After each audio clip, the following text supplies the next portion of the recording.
ئەحمەد شەڕح مێژوویەک پڕ لە خوێن پیاوە تەمومژاویەکەی نێوقات و بۆینباخ تیرۆریستێک لە بەرگی ڕزگارکەردا. ئەو پیاوەی کە ئەمڕۆ لە کۆشکی کۆماری دیمەشقەوە خۆی وەکو سەرۆک و سەرکردەی نیشتیمانی نیشان دەدات، هەمان ئەو کەسەیە کە ساڵانێکی زۆرە جیان بە ناوی ئەبوو محەممەد زۆلانی وەکو تیرۆریستێکی داواکراوە دەیناسن. مەشەڕح هەمان ئەو کەسەیە کە ئەمریکا 10 ملیۆن دۆلاری لەسەردانا وەکو تیرۆریست ناساندی. ئەحمەد شەڕح چیرۆکی پیاوێک کە مێژوەکەی لەسەر بنەمای بەیعەت شکاندن و بەکارهێنانی توندوتیژی بنیاتنەوە تا گەیشتۆتە کورسی دەسەڵات لە سووریا. سڵاوتە لەبەر، من سەفین کوردۆم لەگەڵم بن لە باسی پایتەختەوە چاوێک بە مێژووی شەڕعدا دەخشێنینەوە و پێتان دەڵێم شەڕح لە کوێ دەستی پێکرد و گەیشتە کوێ. نەوەی قاعیدە و سەردەمی خوێناوی لە عێراقدا.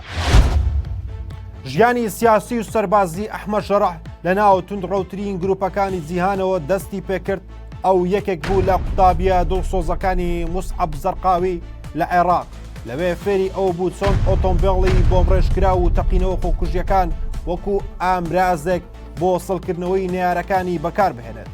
ئەو کاتەی لە زیندانی بۆ کابوو نەک تەنها وەکو زیندانیەک باڵکو وەک پلان داڕێژەرێکی توندڕە و پەیوەندیە تاریکەکانی لەگەڵ قاعیدە و داعشدا داڕشت.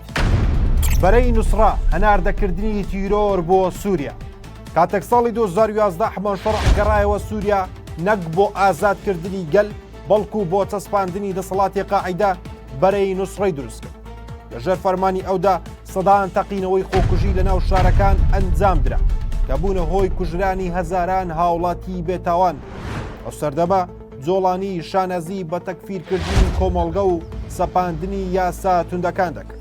ئەو کاتە هێشتا قات و بۆینباغی نەدەپۆشی بەڵکو بەدەمامکەوە هەڕەشەی سەربڕینی لە نەیارەکانی زنجیرەی خیانەتەکانی شەڕح. لە داعشەوە بۆ قاعیدە یەکێک لە خەسڵەتە دیارەکانی شەڕح خیانەتە لە هاوپەیمانەکانی شەڕح لەگەڵ هاتنی داعشدا بەیعەتی بە ئەبوو بەکر بەغدادی سەرۆکی ئەو کاتی ڕێکخراوی تیرۆریستی داعشدا. دواتر بەیعەتەکەی شکاند و هەڵگەڕایەوە کاتێک هەستی کرد کە دەسەڵاتەکەی لە ژێر مەترسیدایە. دوای بەغدادی شەڕح بەیعەتی بە ئەیمەن زەهاویری سەرۆکی ئەو کاتی ڕێکخراوی تیرۆریستی قاعیدەدا.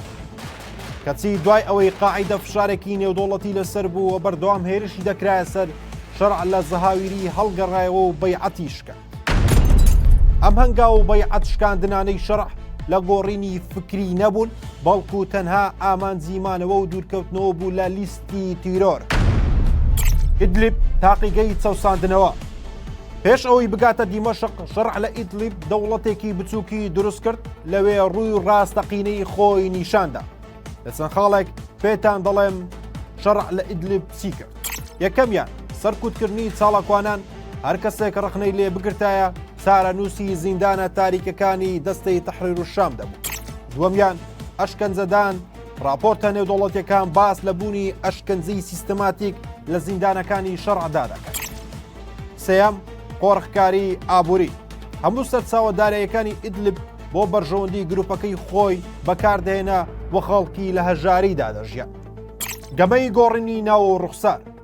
لە دوای ساڵی 2020 زۆلانی دەستی کرد بە سپیکردنەوەی مێژوەکەی ناوی خۆی لە جۆلانیەوە گۆڕی بۆ ئەحمەد شەڕح. زلی سەربازی گۆڕی بۆ قاتی مۆدرن دەستی کرد بە چاوپێکەوتن لەگەڵ میدیا ڕۆژئاوایەکان وەک کەسێکی میانڕاو خۆی ناسان. بەڵام ئەمە تەنها گۆڕنی جلوبەرگ بوو. سیستەمە ئەمنی و هەواڵگریەکەی هەمان ئەو سیستەمە بوو کە لەسەر بنەمای ترس بنیات نرابوو. شەشەم گەیشتن بە دیمەشق.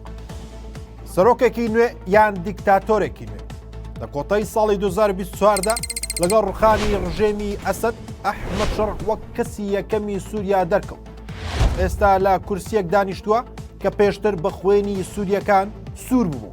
گەورەترین بەترسی ئێستا ئەوەیە کە سووریا لە دیکتاتۆریەتێکی ئەلمانی ئەسەدەوە بگۆڕێت بۆ دیکتاتۆریەتێکی ئاینی سەربازی. ئێستا شەڕح دەیەوێت جیهان مێژوەکەی لە ناو قاعیدە و داعش و ئیدلیب لەبیر بکات، بەڵام بۆ قوربانیانی دەستی ئەو ئەحمەد شەڕح هەر هەمان جۆڵانیە تونڕەوەکەی جارانە و تەنها شێوازی قسەکردنی گۆڕاوە. ئەحمەد شەڕع توانی لە ئەشکەوتەکانەوە بگاتە کۆشکەکان، بەڵام پرسیارە جەوهەریەکە ئەوەیە ئایا کەسێک کە دەستی بە خوێنی هاوپەیمان و نێارەکانی سوور بێت دەتوانێت دیموکراسی و ئاشتی بۆ وڵاتێک بێنێت؟ لە ڤیدیۆی داهاتووی باسی پایتەختدا باسی شەڕحتان بۆ دەکەم لە تەفکیرکردنی کوردەوە بۆ هەوڵی داگیرکاری ڕۆژاوا. چاوەڕوان بن.